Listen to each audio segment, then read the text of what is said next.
Okay, left-handed no less. Look at that. This is an arrow that Genevieve shot. You see that beautiful shot she made? We were out testing the crossbows. They're getting ready for the second ever Death by Bunjie meet and greet, which starts tomorrow. Can't wait. Pretty excited about that. And the crossbows are shooting fantastic, and my daughter is shooting fantastic. I had a question from a friend of Bunjie, Mark Borchert, about turning off these lighted nocks. He wanted to know how it's done, and I'll show you the way that I do it, give you some tips or whatever, and you can weigh in the comments about what you think about that. First, this is Genevieve's Profilade arrow. These are the 16.5-inch arrows from Excalibur. They're standard, but they're higher grade arrow from Excalibur. Black Eagle made these. That's pretty cool. So we have that arrow.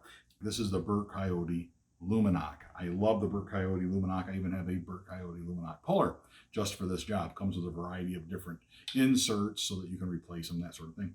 But for that, there's a couple of ways to do this. Some people down the road, I have seen, if you watch a lot of videos on this, I have seen people taking the arrow puller, and this will work, okay, in a pinch you could use this. The purpose of this grooved piece of spongy rubber is to insert the arrow like this and give you a handle so you can pull your arrow out of a target. Works very well for that. Some people will take it and they will put it on the end of the arrow, and then you can see the Lumenoks lit in here. Grab it like this, pinch it, and then they'll wiggle it like this until such time as that nock turns off. I don't like to do that.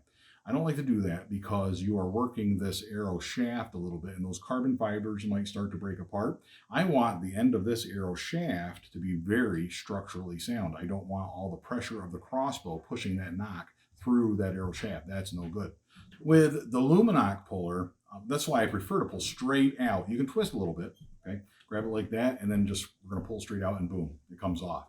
And I want Genevieve to zoom in, not zoom in, but just focus on that a little bit to see the gap there. That gap is acceptable to me. I might tap it in there just a little bit more to see that a little closer, but if I push it in all the way, it's going to turn on. I don't want that, because what it will do is it will connect that little electrode with that little electrode through the carbon shaft, and it's going to turn the Lumenok back on. That is how you make sure they don't turn on accidentally. So I like to have a little bit of separation. I have fired them that way, not a problem. That's my thoughts on those. Now, these newer arrows that I have, these arrows, courtesy of Marshall here, the heavier arrows, the spinal taps that we're using, I love these arrows. Nice front of center weighted arrow. Going to really do some damage to wild boars. By the time you see this video, you probably already saw the meet and greet, at least the live stream portions of that. But someone commented that never before in the history of the Tioga Ranch will so many heavy arrows be hurled at boars. Genevieve's smiling now. That's awesome.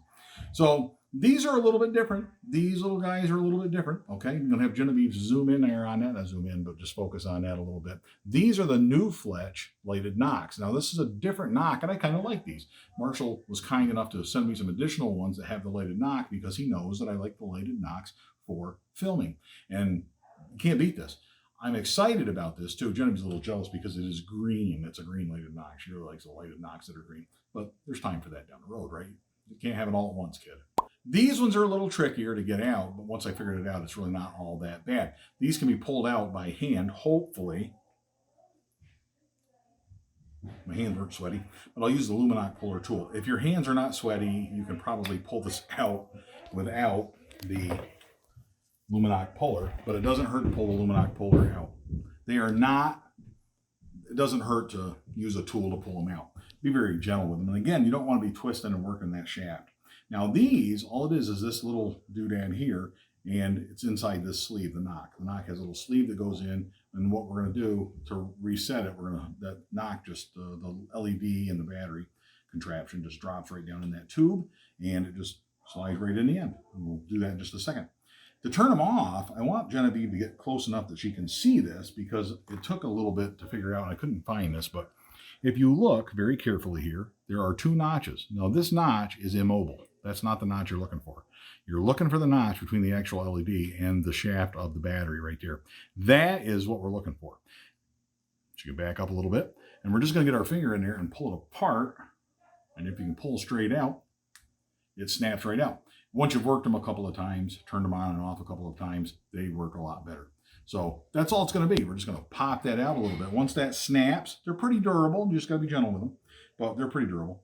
And then we're just going to, like I said, take the actual nock, slide the LED head first, there, LED first, so it's in there. And then we're just going to insert it back in that shaft and slide that little dude right in place, like that. Now, if you push it all the way in, obviously, if I pushed it all the way in, it'll turn it back on. I just tapped it on the fork, but that would turn it back on. You just got to repeat the process to turn it off. So not a problem. These really are actually really handy, and I like these. They showed up really good out there. It was a very bright day, and they were showing up very nice. So that should be pretty good. We should be pretty good tomorrow, all set up for the meet and greet. Should have some usable videos, be able to track our shots a little bit better with the lighted nocks. That's 2 different kind of nocks in one video. Have any questions, let me know. If you got other ideas, let me know.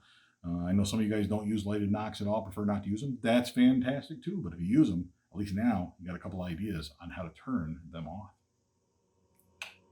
All hail Bunjie.